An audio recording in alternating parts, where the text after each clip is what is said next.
I've been happily married for 2 decades now. Despite not having children, my wife, Emily, and I share a deep and affectionate bond. Our colleagues at work recognize us as a devoted couple, a reputation I inadvertently cultivated by frequently discussing our harmonious relationship, be it at social gatherings or casual conversations. One evening, I found myself at a nearby pub, invited by a junior colleague who sought my counsel. Typically, such requests were anticipated, with pre-decided topics. This time, however, the conversation veered toward improving deteriorating marriages, a subject spanning from trivial matters to grave concerns. This colleague, a man who had faced marital crisis before, had heard about my contented marriage and approached me for advice. Although I didn't believe my guidance was particularly profound, he credited me with helping him navigate his troubled relationship, steering it away from divorce.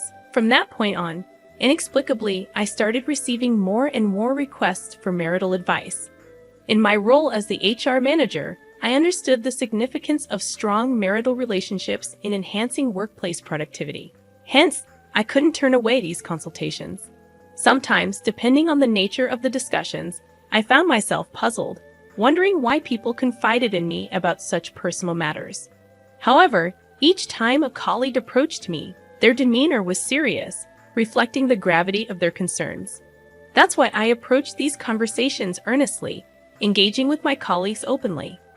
Occasionally, I seek insights from Emily, drawing from her perspective as a woman. Despite the common notion that couples cease communication after 2 decades of marriage, that wasn't the case for us. Consequently, the idea of facing a divorce seemed unthinkable. However, it happened unexpectedly one evening after a usual consultation on marital issues. I arrived home slightly later than usual, around 9 p.m. To my surprise, all the lights were off. I called out for Emily as I entered, but there was no reply. At that time, Emily, a full-time homemaker, seldom left the house. I recalled her mentioning a dinner gathering with her college friends, assuring she'd be back by 8 p.m. The eerie silence inside the dark house left me unsettled. Proceeding to the living room, I switched on the lights, only to find Emily absent. On the table, I noticed a piece of paper. As I read the words inscribed upon it, I was overcome with shock. The message simply stated, "Thank you for everything. Get along well with that person." It was a clear indication of our breakup, with that person undoubtedly referring to another woman. It became evident that suspicions of my infidelity were looming, though I had no inkling as to who might be behind these accusations. An uneasy feeling settled in, prompting me to dial Emily's number repeatedly. Strangely, she didn't answer, and her voicemail remained untouched. I hesitantly reached out through WhatsApp, but my message lingered unread for what felt like an eternity. Emails met with the same silence. Desperation pushed me to dial Emily's family home, a rare move for me. My mother-in-law's surprised tone greeted me, questioning if something was amiss. "Is something wrong, Matt?" she inquired. Her concern deepened my sense of foreboding. I had assumed Emily would be at her parents' house, but her absence there left me fumbling for an excuse. "Oh no, it's just that Emily couldn't decide what to get for Mother's Day, so I thought I'd ask you secretly without her knowing," I blurted, acutely aware of the flimsiness of my excuse. "We'll still think it over together, of course." Without waiting for her response, I hastily hung up, my heart pounding with guilt. The following day came and went, devoid of any communication from Emily, clueless about her whereabouts. I spent the day in a state of restless anxiety. On the evening of the second day since Emily's disappearance, the doorbell pierced the quietness of the house. I rushed to the doorbell monitor, hoping beyond hope that it was Emily's return. I was taken aback when I saw my mother-in-law on the monitor, her unexpected presence surprising me. "I couldn't help but worry about the way you sounded on the phone," she said, her concern evident in her voice. Realizing there was no point in trying to deceive her, I showed her the message Emily had left behind. The moment she read it, her expression turned stern, and suspicion clouded her eyes. Despite my calm explanation that I had no knowledge of the message's meaning, she remained unconvinced. Her doubts about me lingered, unresolved, and she eventually left, leaving me to grapple with the mystery of Emily's disappearance. In the wake of Emily's vanishing act, I found myself repeatedly pondering the message's cryptic meaning, but I remained clueless. After much contemplation, I decided to visit the police station and file a missing person report. However, the police officer I spoke to dismissed my concerns.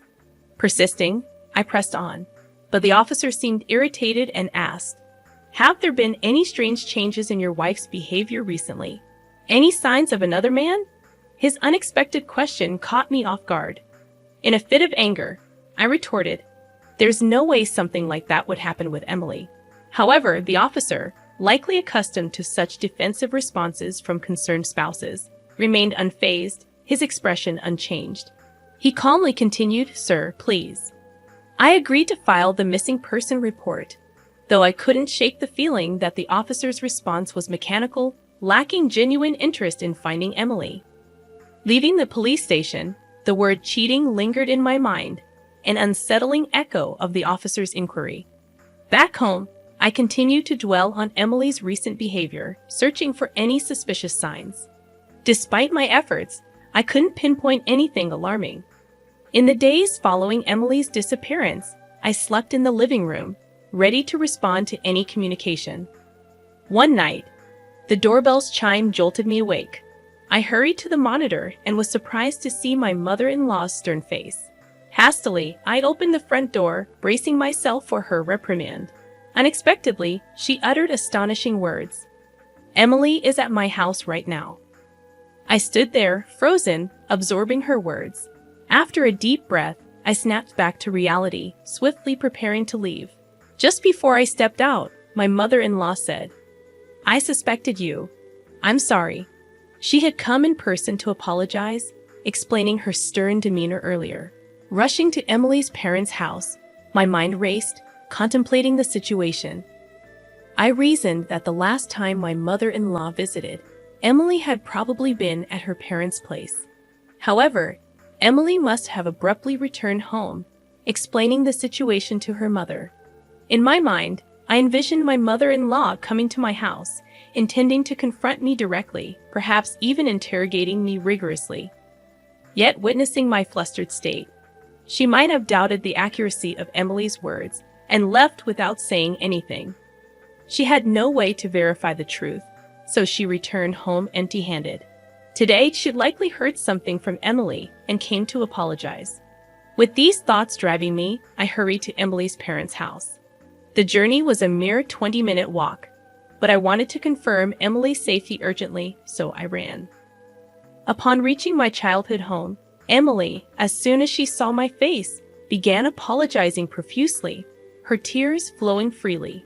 I found myself at a loss for words, caught in a somewhat comical state of disorientation. Finally, when Emily regained her composure, she began speaking quietly, explaining her side of the story. As I listened, all the tension left my body. The reason she had left home was a complete misunderstanding on her part. On that day, Emily had glimpsed me while she was on her way home after finishing dinner with her friends. I was merely walking, carrying a small child. Beside me stood a woman in her early 30s, the two of us appearing like a genuine parent-child duo. Emily murmured, reminding me of the day when she had spotted me. It was a day when I had received a consultation from a junior colleague. Later, in the evening after work, I had a discussion with his wife. This colleague of mine, still engrossed in his work, had 2 children, both about to turn 2 years old. He had refrained from joining the discussion, fearing he might inadvertently worsen things if he were present. The root cause of the couple's relationship deterioration was the wife's constant complaints about his late arrivals home due to a significant project's final stages, demanding his late-night presence. He was deeply involved in the project, often working late into the night. Consequently, he returned home exhausted and lacked the patience to listen to his wife's grievances. One day, his wife's patience wore thin, and she exploded in anger. Despite his numerous apologies, she seemed inconsolable. Feeling desperate, he pleaded with me, "I can't take it anymore. Please do something." It was then that I intervened to mend their relationship. Of course, Emily was unaware of my involvement. On the day she saw us walking together, seemingly amicable, she instinctively suspected me of cheating. In reality, we were simply walking together to the bus terminal near the station. Unbeknownst to me, Emily discreetly followed the three of us. Her intuition had solidified into conviction when she saw the child I was holding address me as Daddy. My cheerful response, a simple, "What's up?" was all it took. I still remember the joy I felt when the child called me Daddy, and how my smile had widened in response. Yet, as I grinned, Emily's world seemed to darken before her eyes. Shocked, she rushed home immediately, leaving a message before heading to her parents' house. Tearfully, she recounted the day's events to her mother, releasing the pent-up emotions that had consumed her. As she spoke, relief seemed to find her, and she fell into an exhausted sleep.